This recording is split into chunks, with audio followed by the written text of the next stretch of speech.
Springfield School, Jersey, as in many schools, maths has traditionally been resistant to improvement until now. One form entry, mixed ability, this school is like thousands of others. We're sharing a maths lesson with the new Year 1. Today, it's place value. Let's meet the team. Linda Crawford, class teacher, assisted for maths by Rebecca Hosking. Behind the scenes, watching every move and listening on their radio headphones, our experts Richard Dunn, maths consultant, and Ian George, mentor for maths teaching. Everybody, point to the resources table. Good. Point to the maths table. They will use the maths table and the journey from the resources table to visualise calculations or maths stories. They do this by moving cups or cards between the resources table and the maths table. Right, I need a helper. Please be my helper. Well, we want the children to come and actually have a go, to really live maths, to feel maths, so they really understand and get the whole concept of doing it. Get ready to help me. Get ready to help me. I'm going to write the maths story. You're going to act the real story. But I'm not going to use my voice. I'm going to write the maths story and Ruben is going to act the real story. Have a look.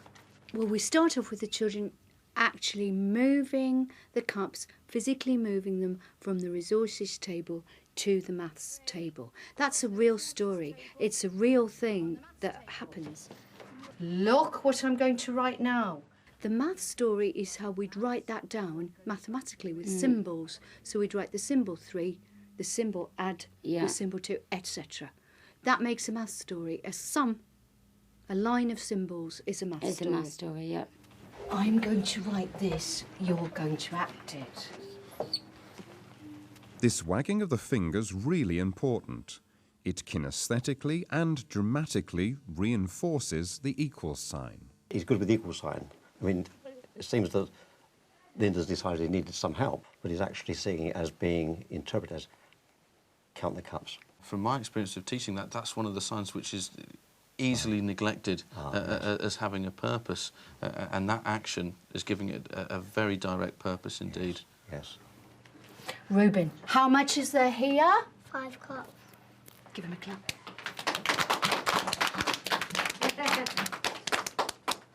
The children sitting in rows to do the maths game is not a Victorian concept. The children have to learn, they need to lay the foundations for a fundamental understanding of the mathematical concepts. I think it's important for the children to have a balance of different ways of teaching, so that this method of teaching with the children in rows, where it is quite formal, is formal, direct teaching.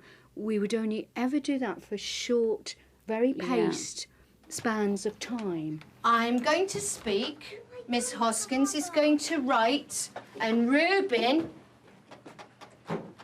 is going to act. Ruben, come out. Ruben's second time. He's been having a few problems, so demonstrating will help him. 3 cups, add 2 cups. The whole class are constantly being asked to help articulate and to observe, so everybody's involved in different ways. And it's the same with really big numbers. Ruben, suppose you've got to take 3,000 cups from the resources table to the maths table.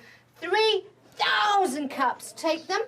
We encourage Ruben to come along and pick up this big number so he really gets a feeling for what we're doing. Because the number obviously is just like 3 and 1,000, so he uses the action to emphasise how much there is and then carries it over. What's the number? 3. What's the word? Thousands. Act that, Ruben. This is a remarkable bit, isn't it, now? You can see the children are not inhibited about working with such a big number as 3,000 or 2,000. It's just another denomination for them, and quite easy.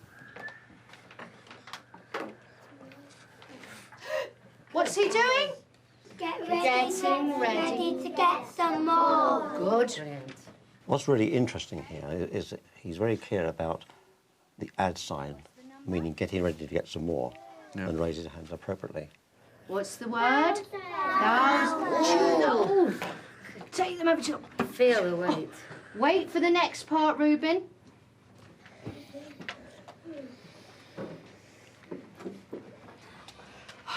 What's the number? What's the number? 5. What's the word? 1,000. I'm going to speak a maths story, Miss Hoskins. You're going to write a maths story. You're going to write a maths story. The underlying thing here is that they're being inducted into the very logic of mathematics, that 3,000 is understandable from the small result, 3, add 2, etc. And that's really quite different of first of all, immersing them in the illogical language of 11, 12, 13, 14 and so on, where the words themselves obscure the logic that maths can offer. We're going to read the maths story. 3,000 add 2,000 equals 5,000. We can do that with hundreds, can't we, Miss Hoskins? Yes, we can. 300 add 200 equals 500. Fantastic. The scheme that we're using now actually encourages children to think, and it uses the important elements of visualisation, articulation and reinforcement. The maths in school is taking on a real excitement at the moment. There's a buzz in school, the children are enjoying it, the staff are enjoying it, and I think the continuity running right through is one of the major aspects of what we're doing in maths. OK, tell me what this says. 90. What does this say? 70. This is really good because Linda's now taking this aspect of denomination to another stage. She's introducing cards, so children aren't just associating number with the cups, but she's also introducing this aspect of T as the 0 on a 2-digit number as being articulated as T, which is allowing children to access 9T. And again, they see the T as a separate denomination. How much is there here? 20. Well done. I'll ask Miss Hoskins to put these on the maths table. Miss Hoskins put 3T on the maths table. What does this say? For Year 1 children who are in their 6th week of Year 1 and they're working with 2-digit numbers quite confidently, quite accurately, with different levels of assistance, they're enjoying their maths. Equals 5. Brilliant. Well done. Read the maths story. 3T add 2T equals 5T. Break time, at least for the children. Linda's getting Rebecca up to speed on where this is all heading, getting the children to progress to vertical additions. Before we go to the children who can do 3T2, right. add 2T1 Yes. equals 5T3. 5T3, Yeah. so that They well can keep up. before the end of the term, we're leading to 3T2, add 2T1, with the equals as a big maths table, Okay.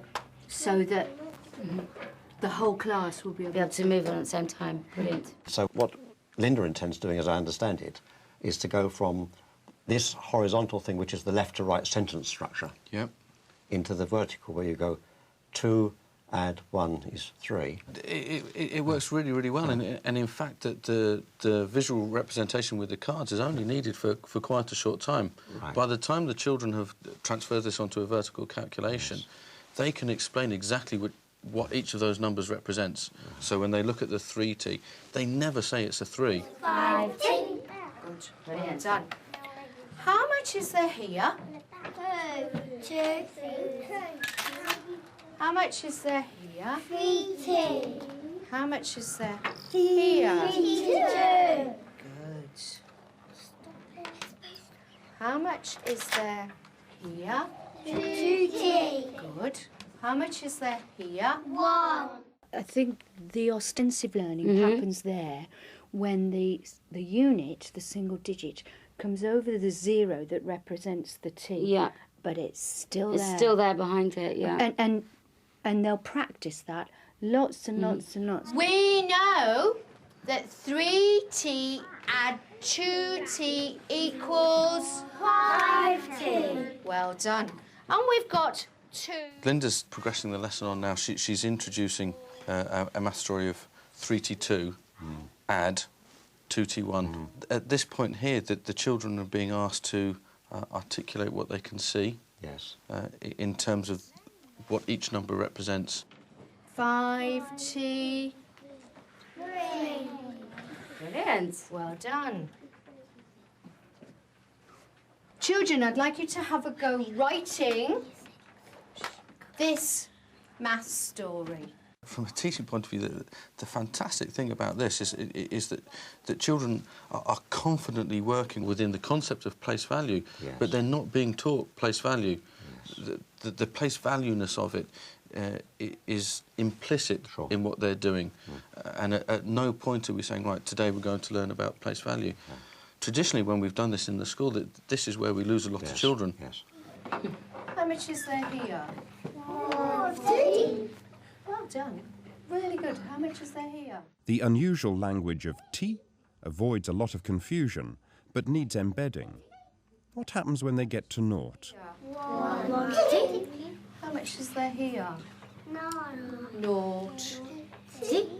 Patricia's still a bit shaky, so Linda assists her, getting her to demonstrate. How much is there here? 40. How much is there here? 6. How much is there here? 46. Tyler, how much is there here? 64. How much is there here? 4. How much is there here? 60.